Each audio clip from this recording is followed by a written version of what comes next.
Sa mga nakaraang linggo, isang balita ang sumak sa showbiz na naging sentro ng atensyon ng mga netizens, mga fans, at mga taga-subaybay ng buhay ng mga kilalang personalidad.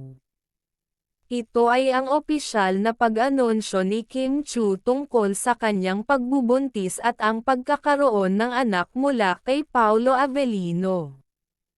Isang balita na hindi lamang naging sanhi ng kasiyahan, kundi nagdala rin ng iba't ibang reaksyon mula sa mga tao sa industriya ng showbiz, kabilang na ang mga malalapit na kaibigan at kasamahan sa trabaho. Isa sa mga unang nagbigay ng reaksyon hinggil dito ay ang walang kasing popular na komedyante at host na si Vice Ganda, isang tao na kilala sa kanyang mga matalim na salita at sa kanyang pagiging tapat sa mga isyu ng kanyang mga kaibigan at kapwa celebrities. Ang balitang pagbubuntis ni Kim Chiu ay unang naibalita sa isang exclusive na panayam ng aktres sa isang sikat na talk show. Ibinahagi ni Kim ang kanyang saya at excitement tungkol sa kanyang pagiging ina, na siyang nagbigay ng inspirasyon at pag-asa sa mga tagahanga. Ayon sa aktres, ito ang pinakamagandang biyaya na natamo niya sa kanyang buhay, at handa na siyang harapin ang mga hamon ng pagiging magulang. Subalit, hindi rin nakaligtas ang balitang ito sa mga social media, kung saan nagkaroon ng iba't ibang reaksyon ang mga tao ukol sa relasyon ni Kim at Paolo Avellino. Habang ang ilan ay nagsabing ito ay isang magandang hakbang patungo sa kanilang pamilya, may mga hindi rin maiwasang magtanong kung paano ito makakaapekto sa kanilang mga karera at personal na buhay. Dahil sa pagiging malapit na kaibigan ni Kim Chiu, hindi nakaligtas si Vice Ganda sa mga tanong ng mga tao patungkol sa pagbubuntis ng aktres. Sa isang episode ng kanyang sikat na noontime show, hindi nakapagpigil si Vice at binigyang komento ang isyu.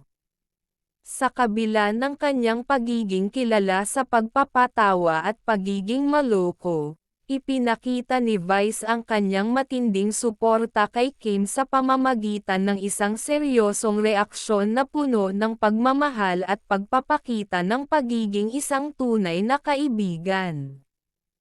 Ibinahagi ni Vice na natuwa siya para kay Kim at Paolo, at pinuri ang pagiging bukas at tapat ni Kim sa kanyang desisyon. Ayon kay Vice, ang pagiging magulang ay isang malaking hakbang sa buhay ng isang tao, at hindi madali ang mga hamon na kaakibat nito. Ipinahayag din ni Vice na batid niya kung gaano kahalaga para kay Kim ang pamilya, kaya't tiyak na magiging masaya ang aktres sa bagong yugto ng kanyang buhay.